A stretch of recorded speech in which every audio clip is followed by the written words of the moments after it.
इनमें से स्वामी जी करीब 79% ऐसे भारतीय हैं जो किसी ना किसी स्किन प्रॉब्लम से जूझ रहे हैं। तो काले घेरे, पिगमेंटेशन, ड्राइनेस, झुर्रियां अब कम उम्र में दिखने लगती हैं स्वामी जी। तो क्या योग से ब्लड सर्कुलेशन और स्किन सेल्स की मरम्मत बेहतर हो सकती है? और इसके लिए स्वामी जी क्या अभ्यास कर सकते हैं, क्या उपाय है? अच्छा प्रश्न पूछा जी ये सब उल्टा पुल्टा जो खा रहे हैं, सोच रहे हैं, देख रहे हैं, कर रहे हैं, सबसे बुरा असर इसका पड़ रहा है लीवर किडनी पर। उससे बढ़ रहा है स्ट्रेस। लीवर किडनी और स्ट्रेस के गड़बड़ाने से फिर हमारा चेहरा मोहरा बिगड़ता है कि जिससे कि आदमी सुधर जाए। ये एक प्रकृति का एक सहज विधान भी है। एक प्रकृति चीजों को बैलेंस करने के लिए व्यक्ति होश में रहे, इसके लिए कुछ चीजें सिखाती है। तो भाई आप यदि खाने पीने में असावधानी करेंगे, उल्टी पुल्टी चीजें खाएंगे पिएंगे, उल्टा पुल्टा आहार और उल्टा पुल्टा विचार, उसका जो है आपकी चमड़ी पर बुरा असर आएगा। अब उसके लिए क्या करें? सुबह उठ करके गोधन अर्घ, क्या बोला? सुबह उठ करके गोधन अर्घ, कायाकल्पटी, डर्माग्रिट, सोरोग्रिट या मिलिनोग्रिट या सर्वकल्प कायाकल्प का काढ़ा सुबह उठते ही पी लो। बढ़िया साफ हो जाएगा, स्किन एकदम साफ हो जाएगी, चमड़ी चमकती रहेगी।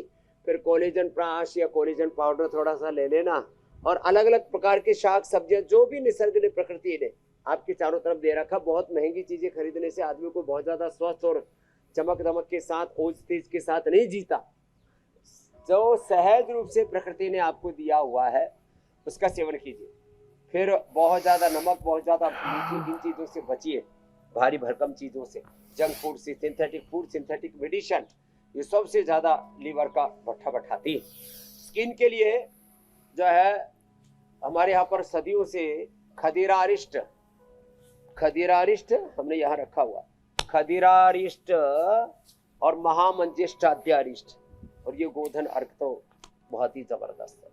एलोवेरा जूस पीना, एलोवेरा लगाना, एलोवेरा मुल्तानी मिट्टी, और आज तो हमने सारे रेडीमेड भी रखे हुए, एलोवेरा का फेस पैक, फिर सब अलग अलग प्रकार का, जिसमें सारे नैसर्गिक सौंदर्य देने वाले गुलाब जल से लेकर के एलोवेरा, एलोकांती से लेकर के सब हर्बल चीजें रखी हुई हमने। तो हर्बल चीजों से मुल्तानी मिट्टी, नीम, एलोवेरा, अब सबको पता लग गया, खीरा, पका हुआ पपीता, बादाम, अखरोट, ये सब हमारी स्किन के नेचुरल ब्यूटी के लिए बड़े अच्छे हैं। तो जिनको भी स्किन प्रॉब्लम है, थोड़े दिन नमक मीठा बंद करें। मैंने एक चीज और देखी, लौकी का जूस, लौकी का सूप या लौकी की सब्जी।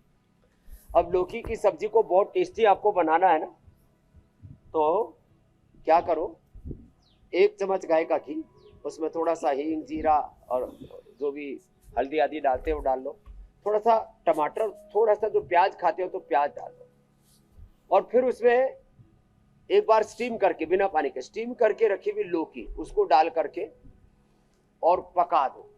लौकी का भुर्ता तैयार हो जाता है। लोग ज्यादातर किसका भुर्ता खाते हैं? बैंगन का भुर्ता। बैंगन के भुर्ते से स्किन डिजीज होती है और लौकी के भुर्ते से, बैंगन के भुर्ते से स्किन डिजीज होती है, लौकी के भुर्ते से आहा, लौकी का पूरा शरीर का कायाकल्प कर देती। तो ऐसे स्किन के लिए एक छोटा सा प्रश्न और स्वामी जी, लेप जो अभी लगाया था बहन को, ये खाने वाला, और क्योंकि आपने लेप की बात कर दी है स्वामी जी, आजकल मार्केट में दांतों के लिए इतने सारे तरह के सीरम आ रहे हैं, vitamin C serum, niacinamide serum, retinol serum, ठीक बोल रही हूँ ना? बिल्कुल। इतने तरीके के सीरम मार्केट में आ गए हैं स्वामी जी।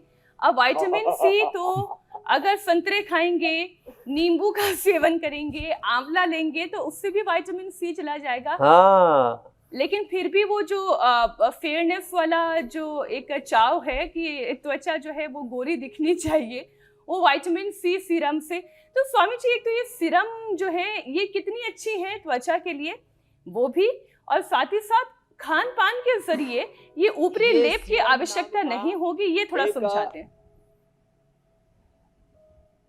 बिल्कुल आपने ठीक कहा। आजकल तो 16 लेयर वाला, अब तो आगे उससे भी बढ़ गया। पहले 2-3 से शुरू हुआ था, पहले फाउंडेशन और उसके ऊपर अलग अलग प्रकार के स्किन को टाइटनिंग के लिए और स्किन की शाइनिंग के लिए उसकी ग्लो के लिए चीजें यूज करते थे।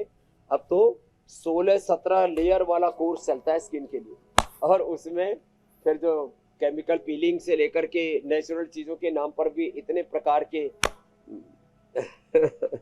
झंझट है। तो ये सीरम भी जो है एक नया सिगुफा है। हाँ, तो हमारी माँ अभी भी करीब अब 80 साल के पास पहुंचने वाली है, पहुंच गई होगी। एकदम उनका चेहरा चमकता हुआ है। कोई सिरम नहीं लगाया हमारी माँ ने। सिर में भी मुल्तानी मिट्टी लगाया और चेहरे पर कभी शायद कोई लेप लगाया ही नहीं होगा। ब्याह शादी में पहले उपटन आदि लगा लेते थे, मुल्तानी मिट्टी उससे पहले, और वो भी पुराने जमाने में तो कोई नहीं लगाता था। तो जो नैसर्गिक जीवन जीते हैं और सदा जिनके जीवन में संतुष्टि रहती है, उनके चेहरे पर ऊर्जा, तेज, प्रसन्नता, सहजता, नैसर्गिक सौंदर्य बरकरार रहता है। फिर कोलेजन आदि ले सकते हैं, वो हमने भी कोलेजन पाउडर, कोलेजन प्लास नैसर्गिक बना रखा है। इसमें भी सिंथेटिक की जरूरत नहीं है। और जो पशु से लेते हैं, मछली से, सुअर से, सुन करके देख करके बड़ी उससे घिन आती, घृणा आती है। माने कैसे लोग ये सब खा पी लेते हैं, सौंदर्य के नाम पर लोगों को पागल बना रखा है। अलग अलग प्रकार की सिरप। मैंने एक दिन हेमा मालिनी जी से पूछा, वो हमसे बात करती रहती है बीच बीच में, बहुत बार आई भी है, यहाँ पर भी, पतंजलि में भी, अलग अलग कार्यक्रमों में भी। मैंने कहा आपका रूटीन क्या है? बोले तो रोज संतरा खाती हूँ।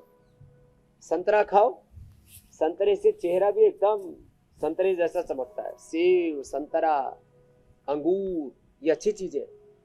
और